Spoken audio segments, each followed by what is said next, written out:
Viktor Korchnoi, born in 1931 in Leningrad, is probably the strongest player never to be crowned world champion.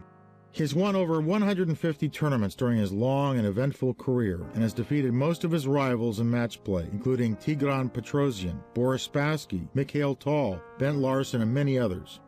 Korchnoi is best known as a great strategist and counterattacker, but he is no slouch in the direct attack department either, as the following brilliancy demonstrates. d4, e6, e4, d5, knight d2. The French defense is a sturdy but often confusing opening that appeals to counterattackers and players with a preference for closed or blocked positions. The pace of the play is slower than a Najdorf or Dragon Sicilian. White has slightly greater control of the center, but black has good counterattacking possibilities. The main drawback from black's point of view is activating his light-squared bishop, which is obstructed by the e6 pawn.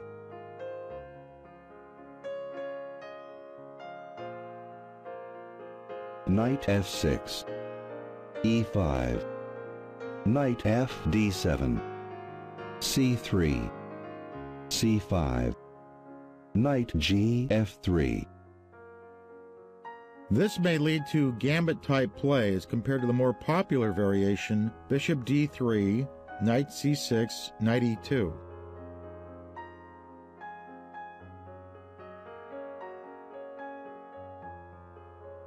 Knight c6, bishop d3, queen b6, castle kingside.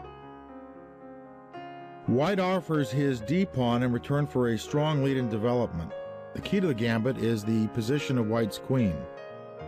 If the white queen can somehow find her way over to black's kingside, then white should be in very good shape.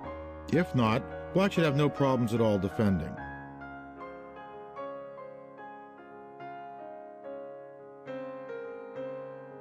C takes d4, c takes d4, knight takes d4, knight takes d4, queen takes d4, knight f3, queen b6, queen a4, queen b4. Udovcic alertly prevents Korchnoi from playing queen g4. The queen's raid, of course, must be avoided by white, so the queen must retreat.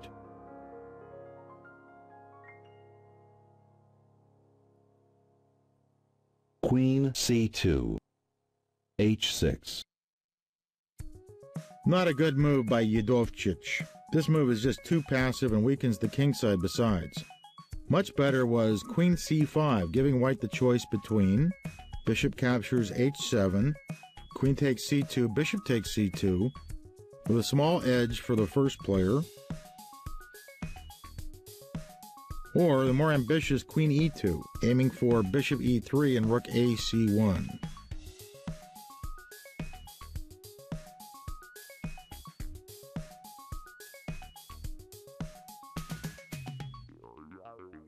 Bishop d2, queen b6.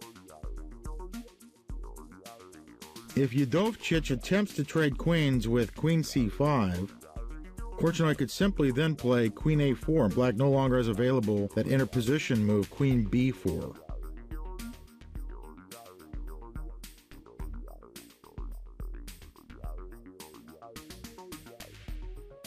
Rook a c1, bishop e7, queen a4.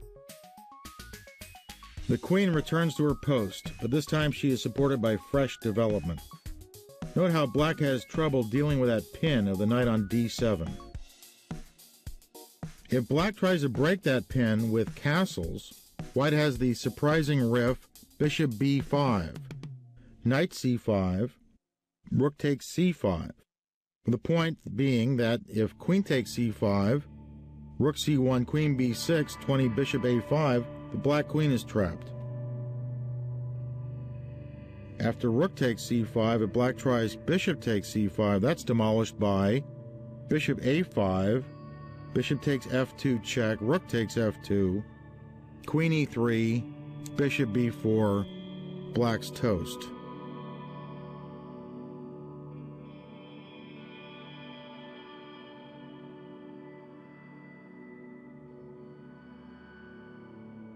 Queen d8. Udovcic had to bring the queen back to the start square for defensive reasons, but from here forward it's clear that white, thanks to all of his aggressively placed pieces and safe king, has a clear advantage.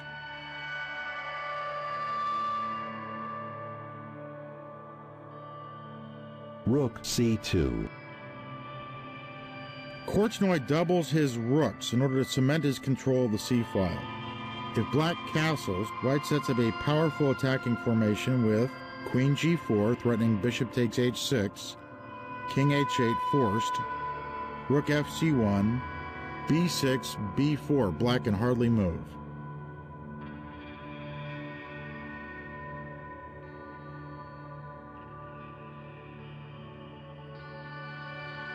Black's pieces have very little scope, and white is poised to attack and invade at will on both sides of the board. Udovcic makes the drastic decision to abandon the plan of castling altogether and moves his king out of the pin. King f8. Rook fc1. Knight b6. Queen g4. Bishop d7. Bishop a5. Korchnoi keeps black tied up by pinning the knight, which also happens to be one of black's only active pieces.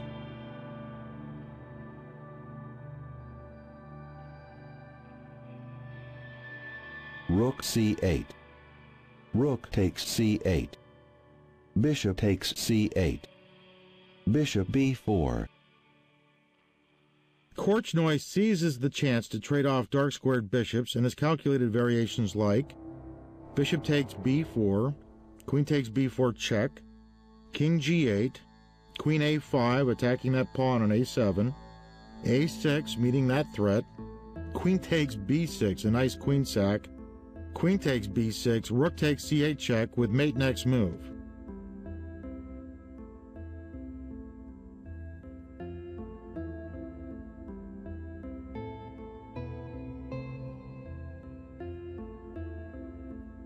g6.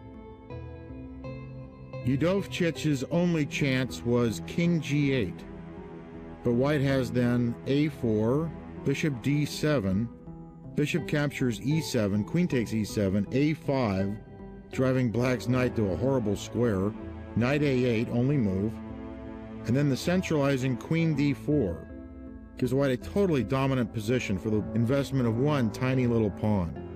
Now Victor the Terrible decides the game with a spectacular combinative assault.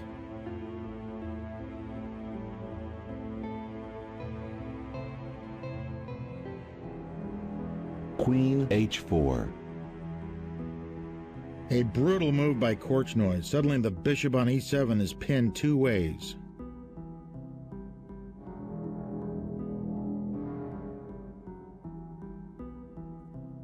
g5. Well, of course, if bishop takes b4, queen takes d8 check, white win, and bishop takes h4 is illegal. That leaves only the game continuation and king e8 as viable defenses for black. Let's see what happens after king e8. I think that's best answered by the simple queen f4, preparing to strike on the queen side with a2, a4.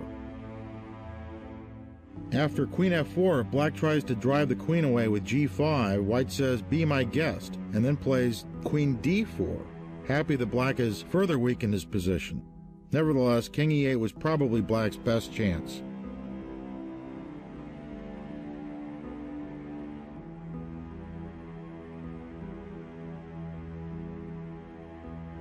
Knight takes g5. Because of the pins of that pawn on h6 and the bishop on e7, that knight is untouchable.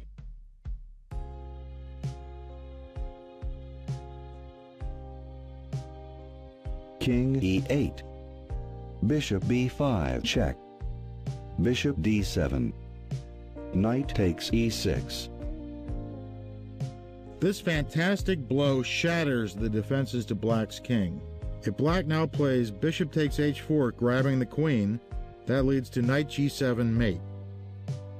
If black plays bishop takes b5, white has a beautiful shot, knight g7 check, king f8, check this out. Knight f5, incredible. Knight c8, the only move to stay in the game, and then rook takes c8, blows that away.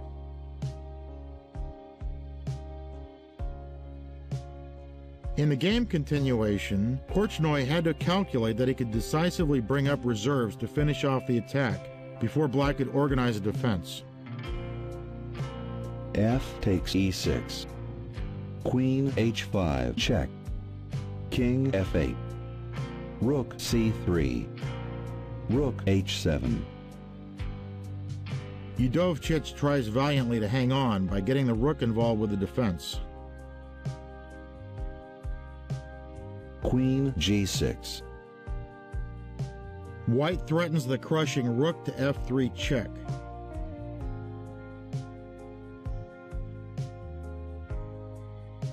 Rook g7. Queen takes h6. Every white move now comes with the force of a sledgehammer.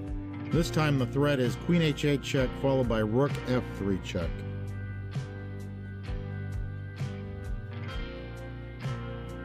Bishop takes b5. Let's say black plays king g8. That doesn't help at all, because white wins with rook h3, bishop takes b5, the only chance, queen h8 check, driving the black king out, king f7, rook f3 check, we've seen that move before, king g6, rook g3 check, king f5, and now just queen takes g7, and black can resign with a clear conscience.